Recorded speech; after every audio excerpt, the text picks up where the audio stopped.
I was raised by two nurses. You know, my mom worked with the blind. My dad worked for the government. I thought he was a nighttime train conductor for the first 11 years of my life because he was never at home at night. But he was a nurse. He was a nurse the whole time. Well, he also had a second family. Oh. But that's why I thought he was a nighttime train conductor, because he was at his actual house with his wife and her children. Oh, actual house. Wow. Yeah. Oh, so you were family B. Yes. Oh. Yeah, I'm the mistress's kid. Did your family bring joy? Was your childhood destroyed? Hey, it's Tammy's boy. Tammy's boy. Tammy's boy. Hey, it's Tammy's boy. Tammy's Boy Podcast is intended for entertainment purposes only. Jon Carden is not a licensed therapist. He is just a friend. All right, Tammy's boys and girls, welcome into another fun-filled episode of Tammy's Boy. You know me, I'm Jon Carden. I host this podcast because if you give my mom a Zima, she could probably do the electric slide better than you. So just remember, if you've got good stories about your mom, about your dad, about your aunt, about your sister, send them in to Tammy's Boy. We're doing a segment here really soon called Who's Your Tammy? We try to find out who your Tammy is. So email us, tammy'sboypodcast@gmail.com, DM the Instagram page, check out the TikTok, all those ways. Give us your stories. And my producer, Colt. Guys, how in the hell are we doing today? We got a great episode for you coming right at you right now. The full video, as always, going to be available on YouTube and Spotify. If you don't like watching it, you can also listen to it on all your other podcast listening platforms. If you don't want to watch it, I think you should watch it. I think it looks pretty good, but that's just me. Like John said, write into tammy'sboypodcast@gmail.com and tell us your stories, and then we will talk about them on the air and dissect them down. Don't know if you get much from them, but they might be entertaining for everybody else. No matter where you're watching it or listening to it, make sure that you like, comment, subscribe. We can't do this without you guys, and we just want to keep making these bigger and better for you. That's enough out of me. John, who the hell do we got on the couch today? Well, Tammy's kids, we got a good friend of mine. She's a local comic here in Austin. She's traveled all over, but she's doing stuff. She recorded an OnlyFans special with me. We did an OnlyFans special together, but it's comedy. It was all comedy. Thanks for clarifying. It was all comedy. It was all comedy. It was for OFTV, so she got that. And also the co-host of the Two Girls, One Blunt podcast. It's Emily Wade. Hi. What's up, buddy? How are you, buddy? Good to see you. This is fun. What is the weirdest request you got after the OnlyFans special? Because I got some requests. You got requests? Oh, my. The gays are all about me. Oh, I could see that. They're You're like all- Bear. I identify as an otter. Oh, is that like a slimmer bear? Yes, a Okay, slimmer bear. Otters are my favorite animals. It's a bear with abs. Oh, man. Yeah, so I got some like one of the real requests was it was $150 offer for a picture of fries in between my toes. You know what? That's not bad. Did you do it? Hell yeah, you did. I mean, Always be closing, baby. Was there a ABC. specific request on the fries, like crinkle cut, like shoestring? so that was the thing. He was very specific. That was no. There was a lot of interpretation, like a lot to be interpreted. It was just very basic request of French fries. And now I pondered this. This was a real quandary for me. Okay, because I don't want to do a piss poor job. This man's paying me $1.50. I don't get that for comedy sometimes. You know what I mean? So I'm going to take this foot pick seriously. And so I thought about it, and I was like, well, McDonald's fries, it's just too straight. It's not going to curve through the right way. It's like aesthetically, it's just not going to be right. So I landed on Arby's. Arby's? Arby's, the curly fries. Curly What? fries. Yeah. Did you like wrap them around your toe? Yes. Oh my God, I'm going to throw up. You can wrap them around your toes, and it really just looks like you got like a pedicure from, a very obese person. You make me sick. I guess if I were to go fries between the toes, I would do, have you had Wahlburgers? That's expensive, okay? We're He's talking paying about $1.50. You're getting a great ROI. This is some investment, okay? I'm not investing in these fries. I'm purchasing them. Okay, you're right. I don't need a set, okay? I don't Okay. need props. Did you claim the fries as a write-off? That you're a genius. You should. Yeah. Still can. That's why I do this. Do you have a receipt? I mean, they're not going to I'm audit sure you I could over find- fucking $3.89. Yeah, you never know. Yeah, that's true. What if Knock that's on the thing wood. that crumples my empire? That's the thing It's I the get caught goddamn for. fries. It's the fucking fries, dude. I actually didn't get weird requests after the LMAOF. I felt very respected, which is a weird feeling. That's interesting. Yeah, you wouldn't expect that, right? No, I got the opposite. Gay dudes are different. Yeah. Gay dudes are different. They have no shame. No, they shoot and they shoot. Gay guys have really cornered the market on like the numbers game. Like they shoot their shot and they either get it or they're so much better than straight guys. I Yeah. feel like at closing. I tell you what, gay dudes have made me feel like a woman. Gay dudes have made me feel like a woman. They really have in so many ways. Because here's the thing: if they're into me and they just want to fuck me, and that happens a lot, I get it, gay boy. I get it, my dudes. You know, I'm gay meat. You know, they want it. He's an otter. I'm an otter, dude. You know what I mean? He has his little armpit rock. We're ottering here. But yeah, they shoot their shots, and I completely understand. But the way they make me feel like a woman is when they just want to fuck me, it makes me feel dirty. You're like, you don't even know who I am as a person. No, but when they're like what our last guest, when they're like, we would be great together. I'm like, Oh my God, oh he my likes God, me. you see me. You know what I mean? Sense of approval. I'm like, you see me as a person. And it feels so good. Doesn't it? It's crazy. I'm Doesn't telling it? you, dude, gay dudes can make straight dudes feel like women. I get it. All right, let's start the podcast. I know. I think that was great. That was a great way to start this. All right, so we always start this podcast with one simple question, and it all goes from there. Who raised you? I feel like that's a can of worms. Oh man, I was raised by two nurses. Two nurses. Male and female. A nurse and a nurse. Okay.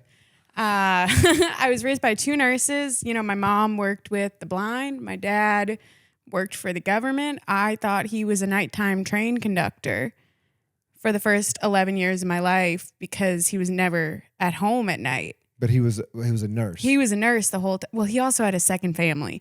Oh. But that's why I thought he was a nighttime train conductor, because he was at his actual house with his wife and her children. Oh, actual house. Wow. Yeah. Oh, so Ouch. you were family B. Yes. Oh. Yeah, I'm the mistress's kid. Wow. So your mom, were they ever married? Never. They were only in a relationship, and it was an extramarital relationship. Mm-hmm. Okay. So how did they meet? They met. Okay, so my dad's wife was 40 years his senior. Your dad's wife was 40 years older than him? Yes, and my parents met when my dad's wife, who married him when he was, I think, like 16 or 17, was teaching my parents in nursing school. Whoa. Yeah. So So- she was their professor. Let's break this down. Your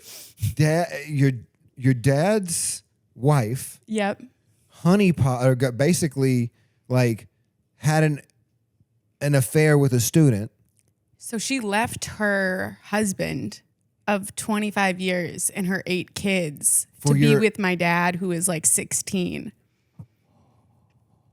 Whoa. Was this like a huge scandal? Did anybody talk about this? I mean, this was back in like the 60s, 70s. So yeah, it was kind of business as usual. It was kind of business as usual. Nobody ever really made judgment, I assume.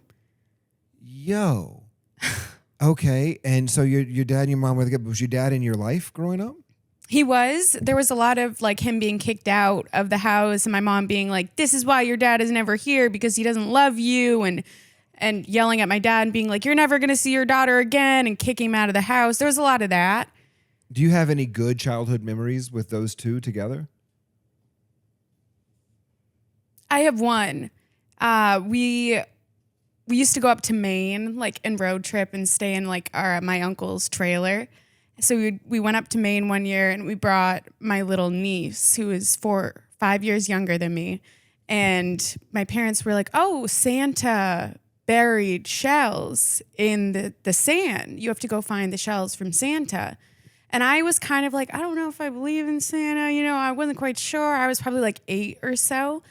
And I remember seeing my dad and mom like giggling and like hiding seashells. And I was like, oh, they're Santa. But I also was having the realization that I couldn't ruin my niece's magic. So I just pretended that I believed in Santa. But that's the only happy memory I have of them. Wow. And it involves you lying. Yeah. Yeah. But it was a white lie. It was a good lie. You know? Yeah, but I'm just saying, even that, it has some, I don't know. Maybe There's that's some just me. deception in there. That's just me. I'm looking, I see the black lining and fucking everything. Oh, man. So if you didn't have any great memories with them together, did you have any great memories with them solo? Like one-on-one, like great memories with mom and then great memories with dad? I don't remember a lot of my childhood. Probably all of the brain damage, you know, CTE. But my mom used to, like, in the winter, you'd have to, like, shove the snow off of the roof. Okay. So we would, like, make a game of it and, like, use the broom to, like, try to get it off the roof. Yeah. And we're, like, hanging out the window. And then she would make, like, oatmeal and hot cocoa. That's cool. Yeah. My dad used to hold me in his arms and pretend he was a roller coaster, and he would go, "Juh, juh, juh, juh," and then he would like toss me up in there. I'd be like, again. That's very wholesome. Yeah. Yeah, it's good. I love hearing that. That's very I have nice. a lot more good memories with my dad than I do with my mom. Yeah, I know how that is. Yeah. So did your mom know about this? Like the whole... Oh, she knew the whole time.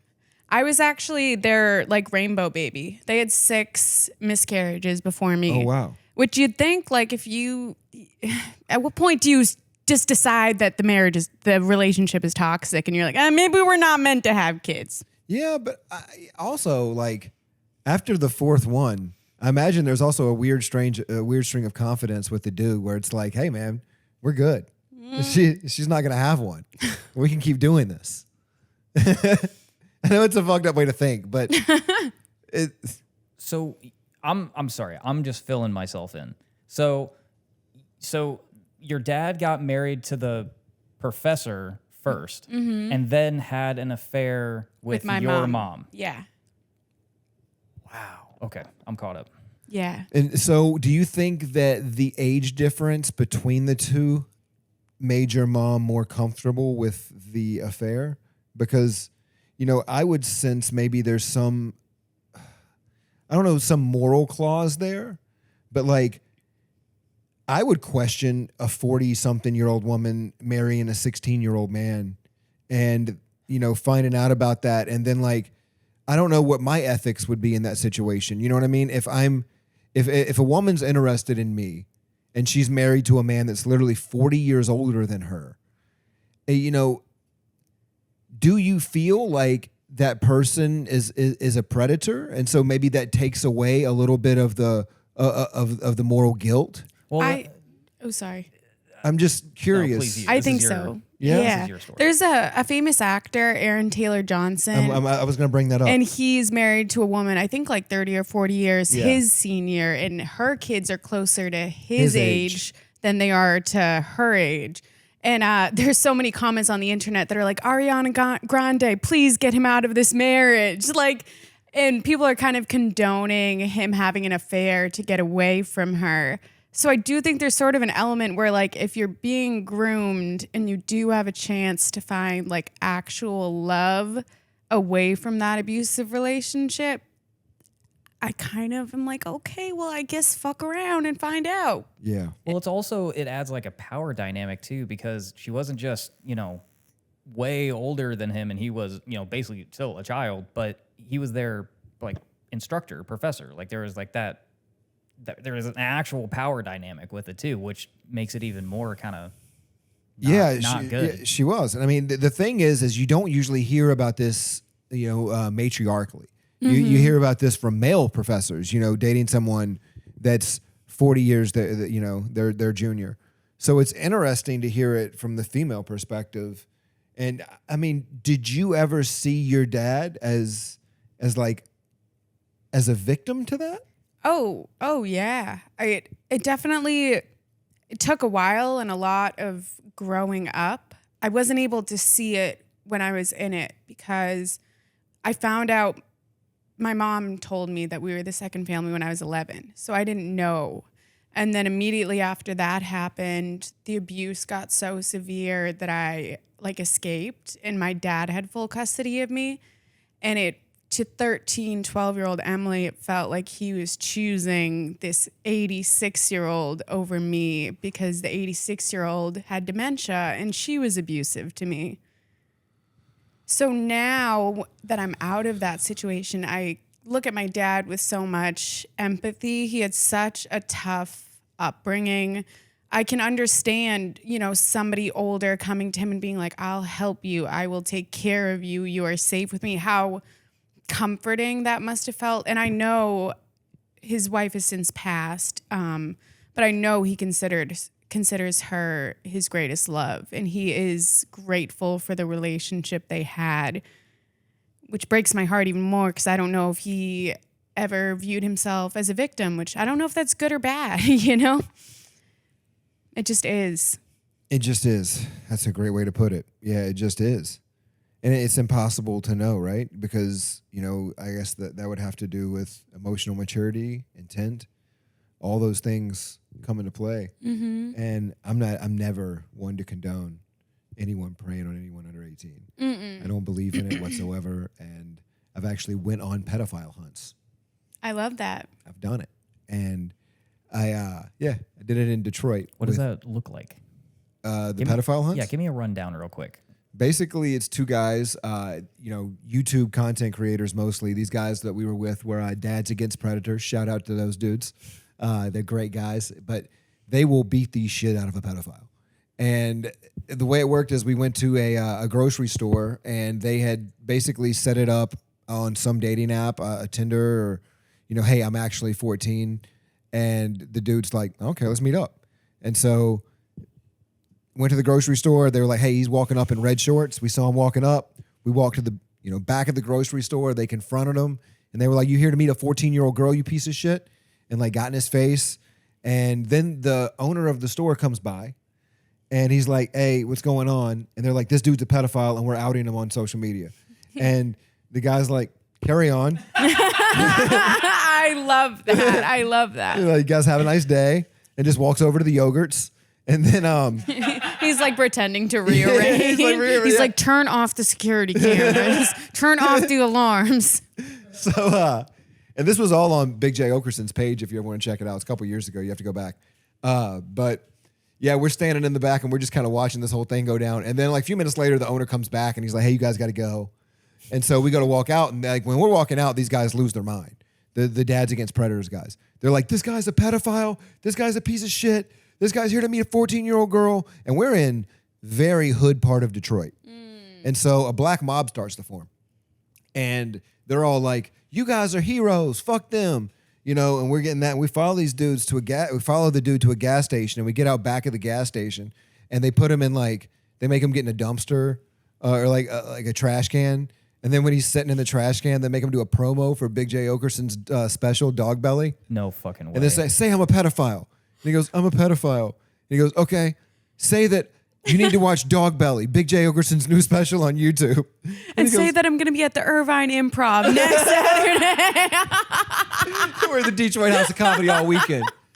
Tickets are almost sold out. Get them fast. Hang on, the lighting was off. Do that again. That's so funny. Yeah, I mean, so yeah, I don't condone that in any way, shape, or form, and I've taken part in not condoning it. But it is such a weird gray area in society that it's almost ignorant not to talk about, to talk about it in general.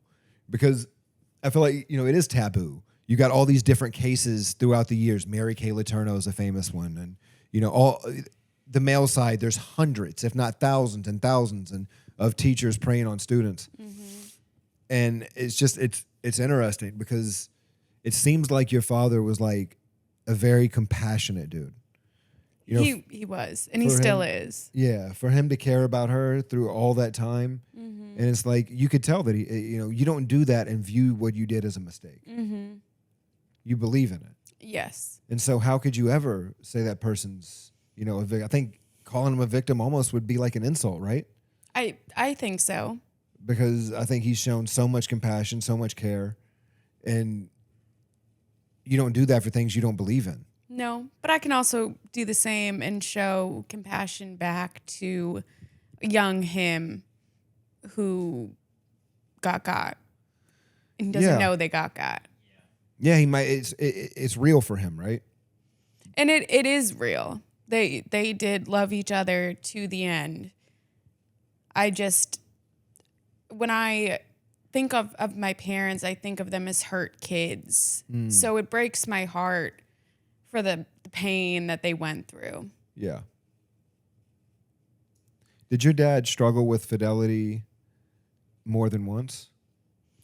Like, were you the only case that you knew of? That I knew of. There could be more. I remember looking on my dad's computer once, and he had it was chat sites to talk to models or something. And this was back in 2009. I don't even know how it happened, but I assume there were other people he was in love with my mom. He loved my mom so much. So you think he was in love with two women? Yeah. Yeah. And I think he almost felt indebted to his wife. And part of that was the reason why he stayed. He's a nurse. And when she got dementia, he took care of her through it all. Damn. Are you close with your half siblings at all? The kids? My steps. Or were they? Are they step? Or are they because were they his kids? No. Oh, so she had the kids before he came. And they were all his age and older. So I didn't really know them. I have a half sibling from my mom's first marriage. Okay, so you have an older sibling. Mm-hmm. She's 19 years and 5 days older than me. 19 years? So how old was your mom when? My parents were 40 when they had me. Wow. Oh my God. I told you 6 miscarriages. Yeah. Wow. So they were together. I think they were together for over a decade. Wow. And then they were on and off for the first 10 years of my life. So I think they were together for 20 years. Wow. Mm-hmm. Did your dad's wife know about this? Oh, yeah, she knew. Apparently, he brought us to the beach that they lived on, and she saw us and then left my mom a scathing voicemail. Was you fucking whore, you're bringing your daughter and your whore daughter, and just calling me a slut. I was 3 years old. But I think she showed up to my mom's job and she was batshit crazy. Anne was batshit crazy. Yeah, I mean, who knows when she had dementia, right? Yeah, tracking. Well, also, I mean, batshit crazy. She's 60 and She also left her husband in an established marriage and 8 kids for a 16-year-old. Yeah, you're going to question that person's decision making. Mm-hmm. It's right to. Absolutely. It's such a weird. So, how did things start to get bad between you and your mom? Because I noticed you said that you had to go live with dad when things were bad. And so I'm guessing it was because things were bad with mom? Yeah. So my mom had full custody, and I don't ever remember things being good. Oh. I only ever remember the bad. But it really ramped up as I got older, because then it could be psychological, and I would understand it. She had Munchausen's by proxy, and I was the proxy. So I got gypsy rosed growing up.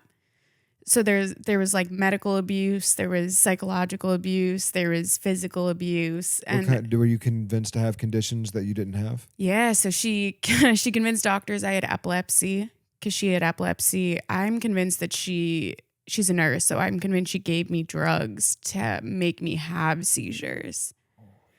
So I was forced to be put on anti-epileptics at like age 7 that I didn't need, that gave me horrible side effects. I was always in the hospital or at like some therapy.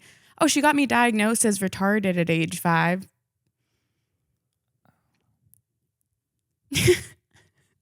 Whoa. Meanwhile, I was reading Lord of the Rings like at home. She's like, this kid's fucking retarded.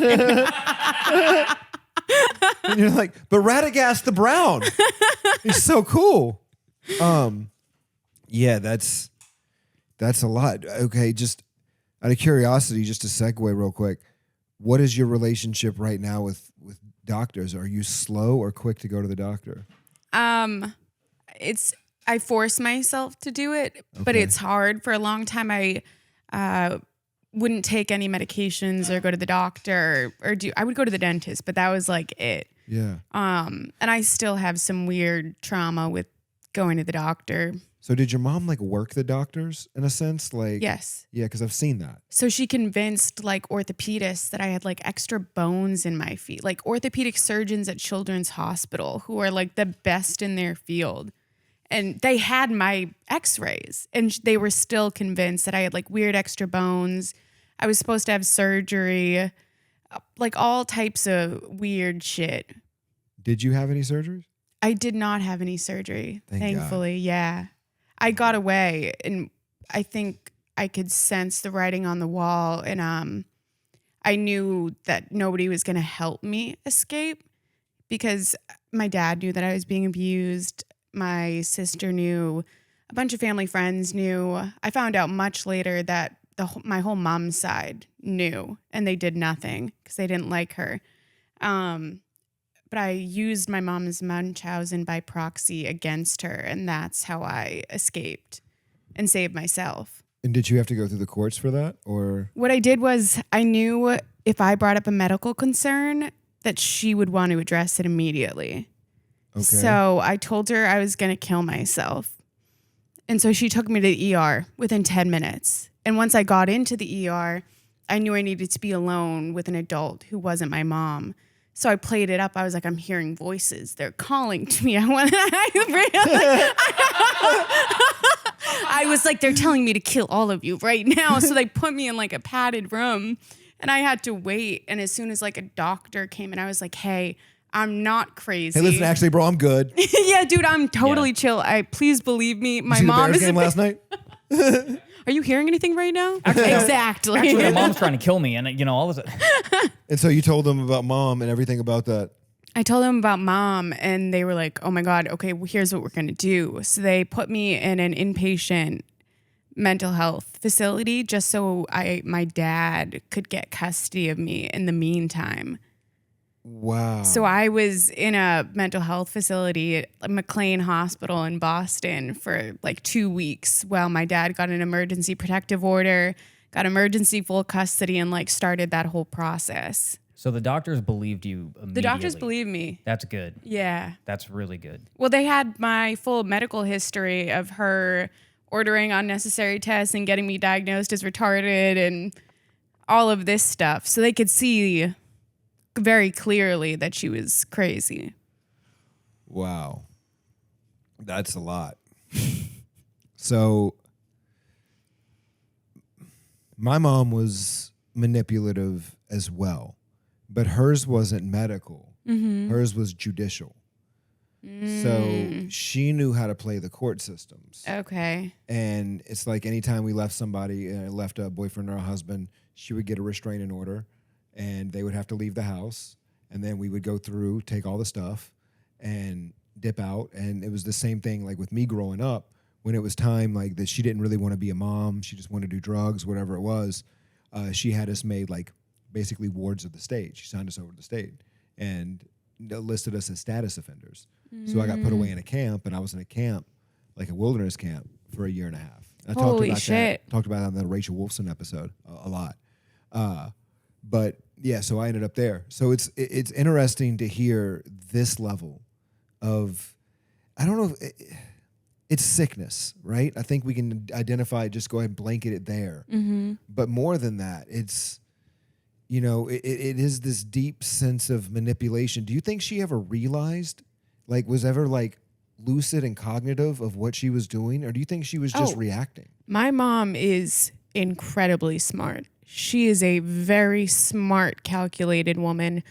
My dad tells me all the time how smart she was. Like she she knew what she was doing. And just because it is a sickness, I do believe that, but I think something warped her so much that she turned her goodness to evil. What do you think that was? My therapist just asked me this question, if I could pull it up really quick. Yeah. He How perfect. Yeah, that's great. By the way, while she's pulling it up, I am not a therapist. I do feel very safe here, though. I just know how to ask the questions that they're going to ask. He is just a friend. Yep, just a friend. So my therapist asked me, why do I believe the abuse from my mom happened? To what do I attribute the cause? And I think, so my mom actually did have epilepsy. I saw her have horrible grand mal seizures. What I was told is that she was abused by my grandfather very physically growing up, which may, and also by a husband, which may have led to head trauma, I think her seizures caused brain damage, which may have affected maybe her inhibition or like her emotional center of her brain. I think there's something actually wrong in her brain that it's not wired properly, and it's wired for bad, for evil. Yeah. Wow. I'm just wondering so was she a nurse for like her entire career? Was it short-lived? Or I'm just wondering how no one, being in like the medical profession, how no one saw. There's actually a lot of narcissists in the medical profession, specifically nurses. I've noticed tend to be the girls who were the bullies in high school. I've seen that. Nurse culture is strange, and I don't want to get too much into it and get too far away, but like, because we could talk about it for a minute. But it is very much like if a woman's a nurse and she's in that pit and she's not like the boss of things, it is very matriarchal, I think is what I'm trying to say. And there's a hierarchy. Yep. And like a pecking order. And I've seen the nurses on the bottom of that pecking order, and I've seen the ones on the top. And you do not want to fuck with the ones on the top. No.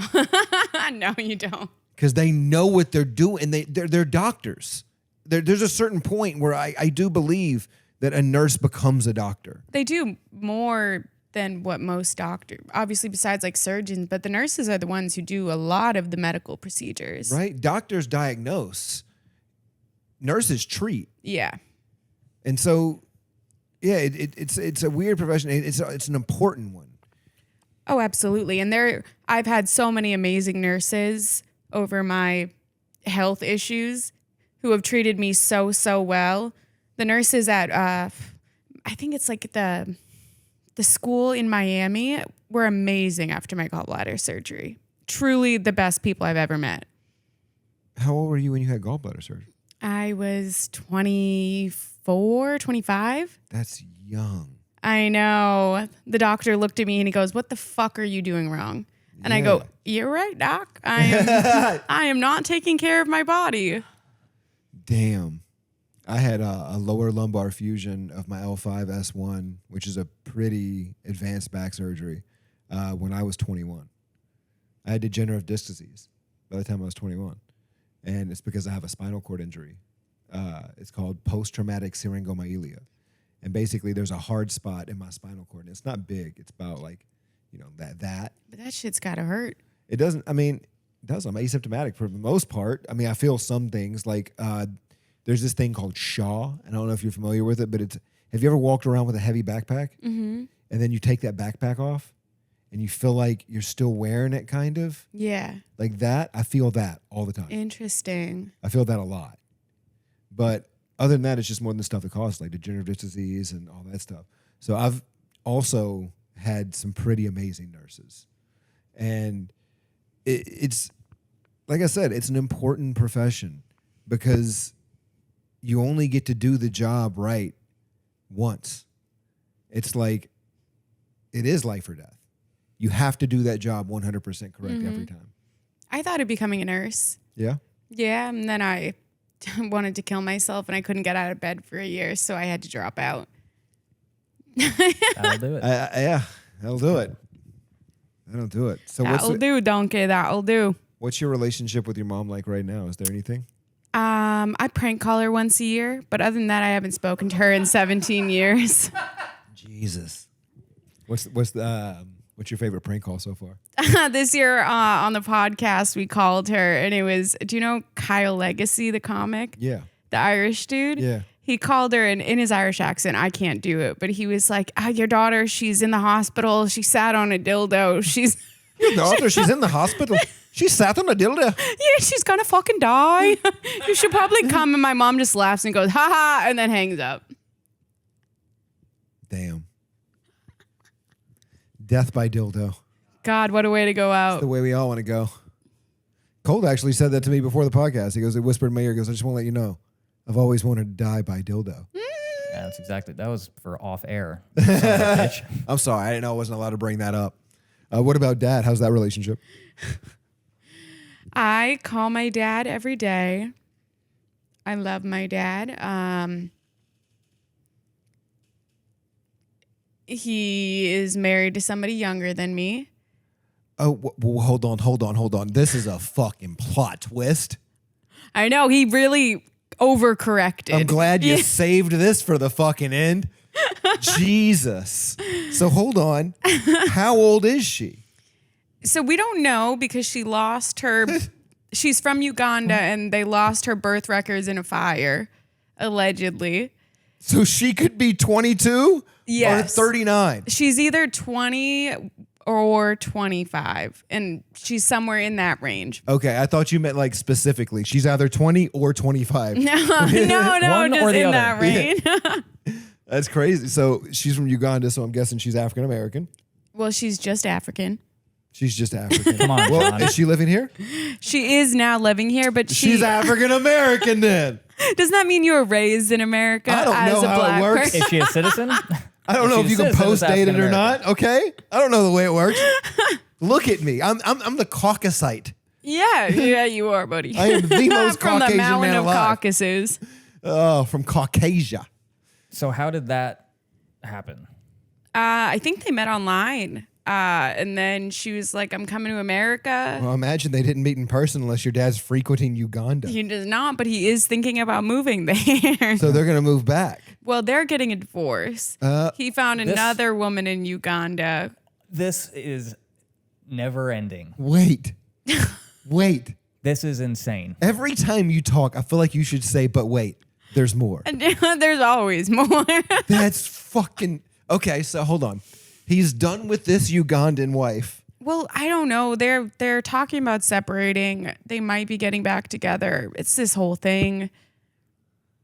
And how old is he now? He's 68. And she's in her 20s? Yeah. Early 20s. I feel like this is, I don't know. This is wild. We've never experienced this before. on the Imagine show. having to live it. I know, but I mean, Yeah. here's the thing. You're the first guest where I feel like I need a therapist on. Yeah. You know what I mean? Like where I'm like, we should have a therapist here.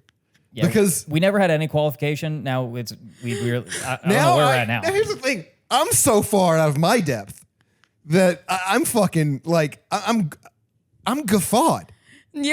I'm flabbergasted. How many times Flabbergasted. have you seen me on this show, Colt? How many times have I been flabbergasted? Couple, but this is the big one. Not twice, maybe. Okay. This is fucking Yeah. okay. Okay. Yeah. So they It's real might bad. be getting a divorce. We don't know. Mm-hmm. But your dad still has plans To move to Uganda.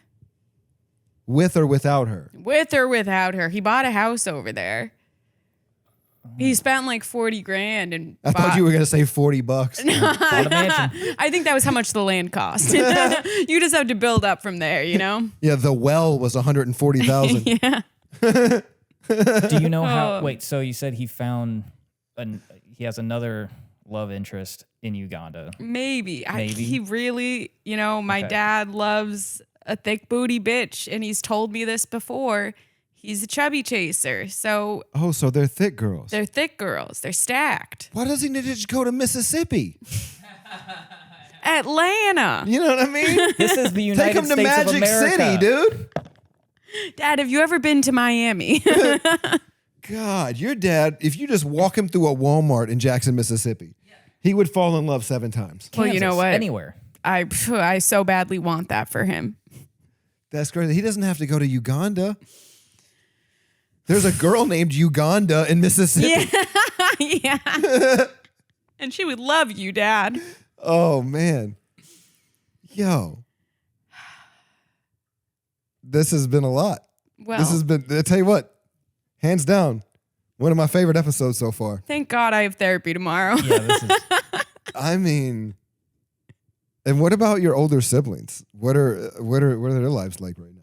Like, do they have a, like, okay, so your half sister, Yeah. okay, 19 years older, right? Mm-hmm.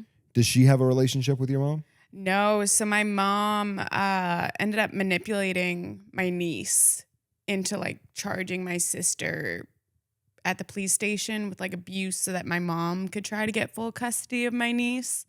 It was this whole like crazy situation, and that's when my sister cut ties with her. Wow. But I've been pretty much stone cold sober from my mom for the past 17 years. Yeah, I've been mostly sober from mine for, I would say, probably about a decade. It's a good feeling. It is, and it's not something that a lot of people can understand. You know, I'm not in any way am I ever bragging about not having a relationship with my mother. And I want people to understand that. It's never something I'm boastful about. It's never something that I'm proud of.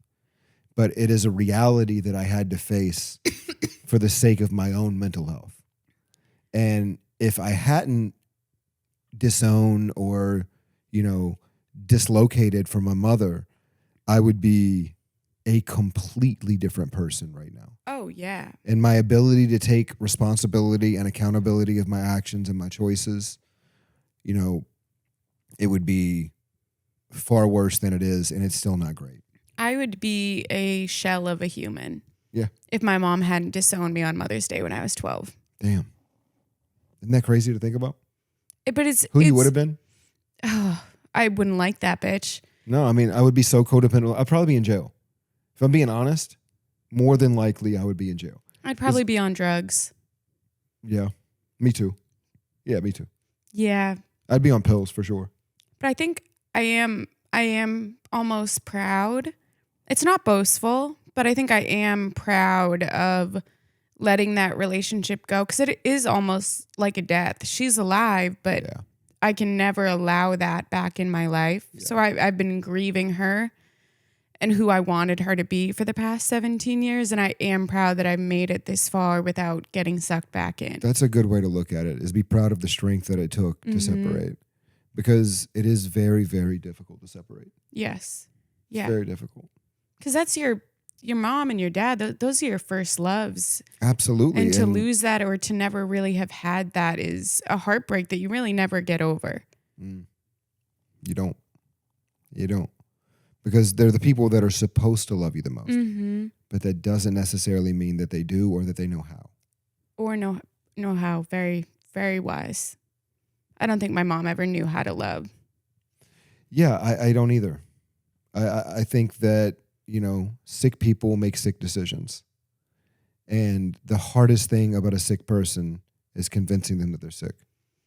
Because you can't convince them that they're sick. There's no it's way. like it's a form of addiction.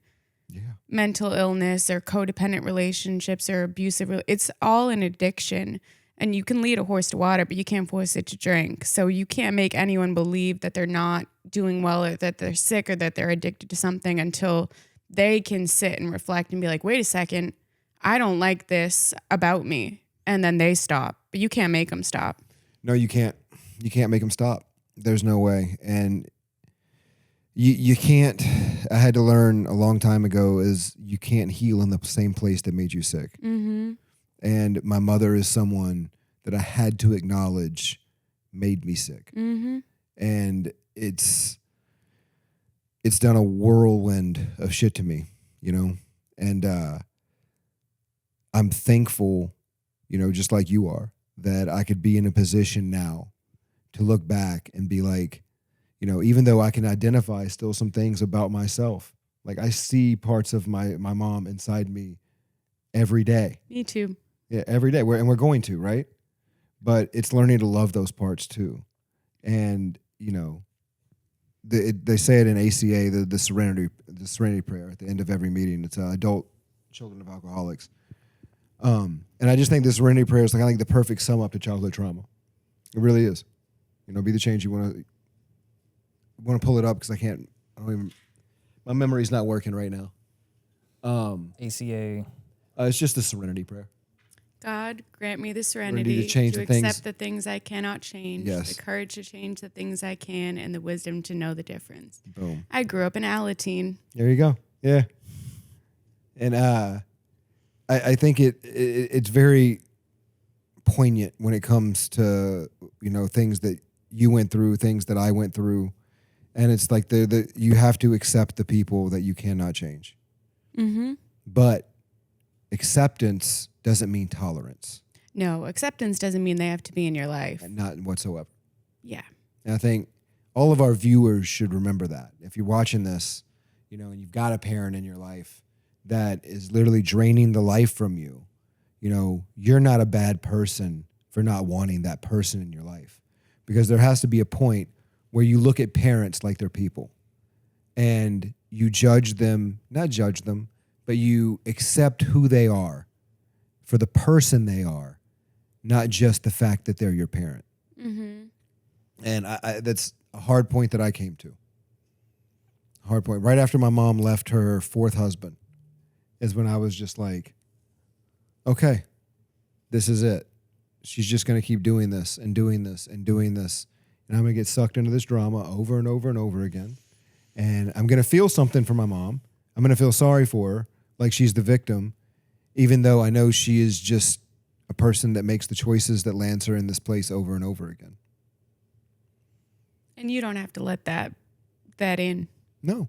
Isn't that beautiful, though? It's very beautiful. It is. And it's like, it's such a weird thing. If you're struggling like with this, and what I hear a lot of people who don't understand this say is like, well, that's your parent. What are you going to do like when they're dying? And you have to give yourself grace and let go of that guilt. I saw somebody on TikTok said, you have to live as though your parents are dead. And it sounds so callous and cavalier, but you can't make your choices based on what your parents will think of you because they are going to die, most likely before you. And would you rather have a life that you are happy to lead after they're dead or not wait and have a life that you're happy to lead now, regardless of how they feel about it? Yeah. And you know what? To the people out there with good parents, fucking listen to us right now, honor them, love them, cherish them. Fucking, you have no idea. Even if they're not the best, as long as they're not abusive, you know, here's the thing, and I had to do this when I got a little bit older. I would associate some mom things, like things that just every mom did with trauma. You know what I mean? Like you see like a video of a happy family and the daughter's on top of the dad and you're like, oh, is that kind of creepy? Because that's like your first thought is assuming something's bad happening with the parental figure. Kinda, but it's more like my mom would like, for example, like lick her finger and do my face all the time. And it literally drove me crazy. I hated it. And I brought it up in therapy. And I was like, it was like a boundary push, and she did it all the time. And he goes, yeah, she might have broke your boundary. He goes, but buddy, he goes, almost every mom does that.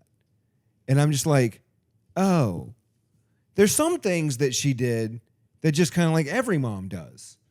But because of all the other traumatic shit, I just associate everything she did with trauma. Yeah.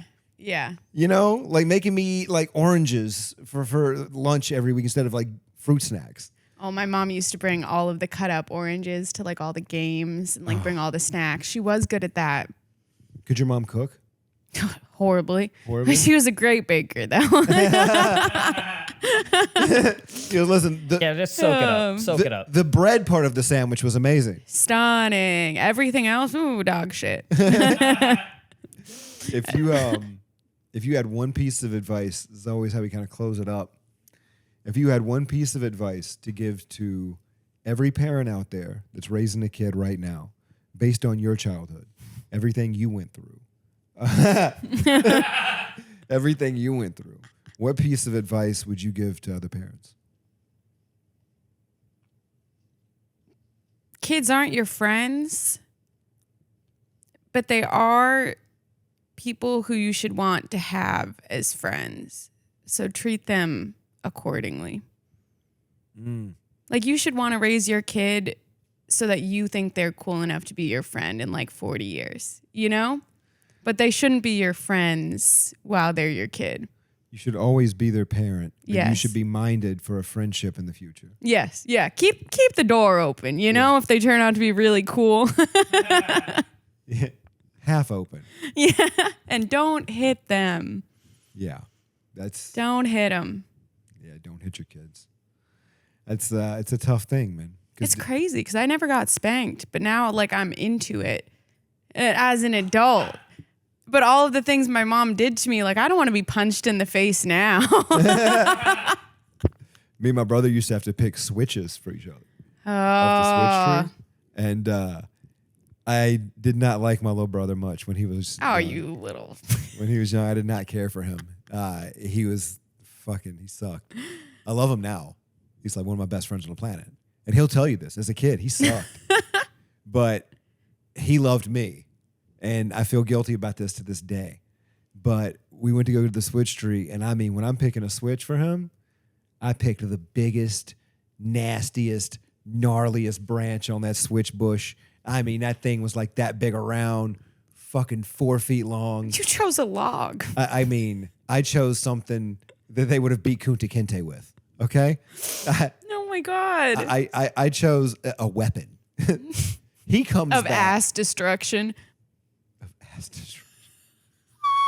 He Sorry. comes back with this tiny little, like, 2-foot, pencil thin Oh. switch in hands and goes, I don't want you to hurt him.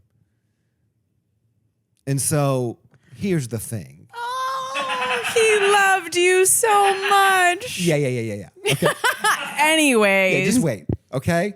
What I didn't know, and what this little motherfucker knew, Oh. is that the little ones hurt way worse. Because it's like a whip. Because it cuts you. And it sliced my ass open. Like, it literally made my ass like a can of Spam. How did you not know this by that point? Buddy, I didn't get whipped as much as he did. No. I got different punishments. He was violent. And so, and then when they hit him with that big branch, they could barely swing it. So they couldn't hit him. And so he's barely getting anything. And I'm over there like, can't walk for 3 days. Because of this maniacal little bastard. Oh, God. I love the trauma you inflict on, your siblings. Yeah. It's so funny. Yeah, while you're trauma on trauma on trauma. Yep. It's crazy. Well, this has been a good episode. Thank you for having me. Yeah, we might have to do this again. Yeah. We might need a part 2. I feel like we're going to need a follow-up for Dad. I think we should just follow him to Uganda. Patreon. Tammy's boy takes on Uganda. Hey, I will go to a Ugandan strip club with your father. Dude, please. That'd be so much fun. Please. I think he would love that. Also, I think we just need to take him to Atlanta. Like, I do believe that. Like, you know what I mean? We walk that dude through a Piggly Wiggly, and he's going to find 3 wives. God. You know what? Let him go to Uganda. Let him live he's been working for 40 years. Maybe he needs a nice. Like, before we get out of here, how did he get to that flavor? There's a Kenyan, Nigerian, there, you know what I mean? There's I don't know Zimbabwe, why he landed on Ugandan, but he did. He did call me and he was like, yeah, I was talking to this other girl. She's from Uganda. I go, Dad, Uganda, be kidding me. And he said, yep, she's the one. Makes All my right. daughter laugh. Well, That's it, folks. That's Tammy's Boy. We're going to get out of here on Ugandan Be Killing Me. Oh, you're going to make me end on a bomb? Oh, man. Uganda knows a lot about bombs. Oh, fuck. Anyway, yeah, that was fun. This has been great. You guys have been a great audience, as always. Thank you for tuning in to Tammy's Boy. Do your thing. Make sure if you want to tell your story, tell it to us. Email us at tammy'sboypodcast@gmail.com. Get your stories in. We will tell it, and we will see you soon. Thanks for tuning in. I've been John. I've been Emily. See you. Bye. Did your family bring joy? Was your childhood destroyed? Hey, it's Tammy's Boy. Is your mama alive? Did your daddy make you cry?